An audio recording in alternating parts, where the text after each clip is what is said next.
वीरांगनाओं को मैं इस उदाकराड़ी की धरती पर पधारने पर आपका जोहार अभिनंदन स्वागत करता हूं। मेरे से पहले बहुत सारे वक्ताओं ने अपनी अपनी बातें रखी। आज उदयपुर गांधी ग्राउंड में जो अनुसूचित क्षेत्र आरक्षण मोर्चा के बेदल जो कार्यक्रम होने जा रहा है, इस कार्यक्रम के लिए जितने भी जो वक्ता अपने बात रख रहे हैं, कहीं ना कहीं हमारे हक अधिकार की बात कर रहे हैं, हमारे आरक्षण की बात कर रहे हैं।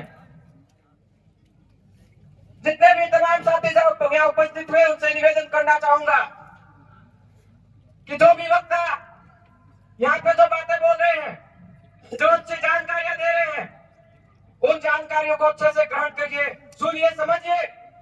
और जो भाई आपके यहाँ उपस्थित नहीं हुए उन भाइयों को घर जाके समझाइए, क्योंकि ये लड़ाई हमारे अकेले की लड़ाई नहीं है साथियों।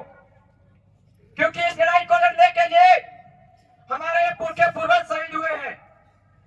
अगर इन पुरखे पूर्वजों के द्वारा जो हमारे अधिकार बचा के दिए उनको बचाना है और उनकी लड़ाई लड़नी है, तो हमारे को एक होकर, एक संगठित होकर इस लड़ाई को मजबूताई से लड़ना होगा साथियों।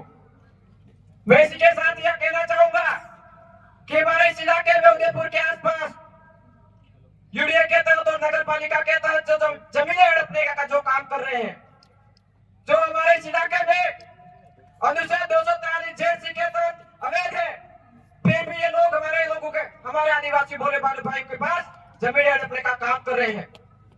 आज हम चाहते कि वहां जो हमारा जो ये जड़ोल प्लाजा का जो हाईवे बना है, उस हाईवे पे जमीनें हड़पने का काम आज जो गैर आदिवासी जो लोग हैं वो बखूबी से निभा रहे हैं साथियों। आज डैम बनाते हैं, डैम बनाने में भी आदिवासियों को विस्थापित किया जाता है। वन विभाग का एरिया बनाया जाता है, फिर भी आदिवासियों को विस्थापित किया जाता है। इन सड़कों पे निकलिए आप, इन नगरियों पे जहाँ बड़ी बड़ी होटलें हैं, उन होटलों को बनाते हैं, रिसोर्ट बनाते हैं, वहां पे भी आदिवासियों को बेदखल किया जाता है साथियों। इसलिए आप सभी भाइयों से निवेदन है कि इस लड़ाई में आप कंधे से कंधा मिला करके जो भाई लड़ाई लड़ रहे हैं, उन भाइयों का साथ सहयोग दीजिए।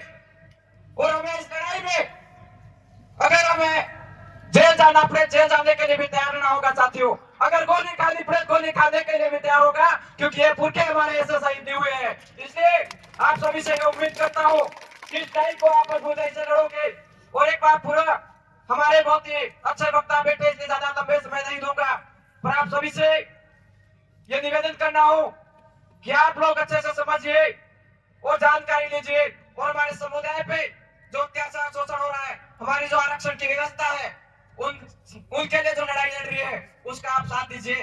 क्योंकि हमारे यहाँ बेरोजगार जो भाई है, हम लोग मेहनत मजदूरी करके पढ़ाई करते हैं और पढ़ाई करने के बाद हम बीएससी बीएड करते हैं, और उसमें भी हमारे लिए 35% और 40% का जो न्यूनतम जो बाध्यता है, उस बाध्यता को अगर हटा दी जाती है तो कहीं ना कहीं हमारे बच्चे आगे अच्छे नौकरी कर सकते हैं, आगे बढ़ सकते हैं। इसलिए हमारी लड़ाई बहुत ही लंबी लड़ाई है साथियों। इस लड़ाई को लड़ने के लिए आप आगे आओगे, ऐसी आशा और उम्मीद करता हूँ। और संचालक महोदय को बहुत धन्यवाद देता हूँ। आप लोगों ने हमें बोलने का मौका दिया, आप लोगों ने सुना, इसके लिए बहुत बहुत धन्यवाद।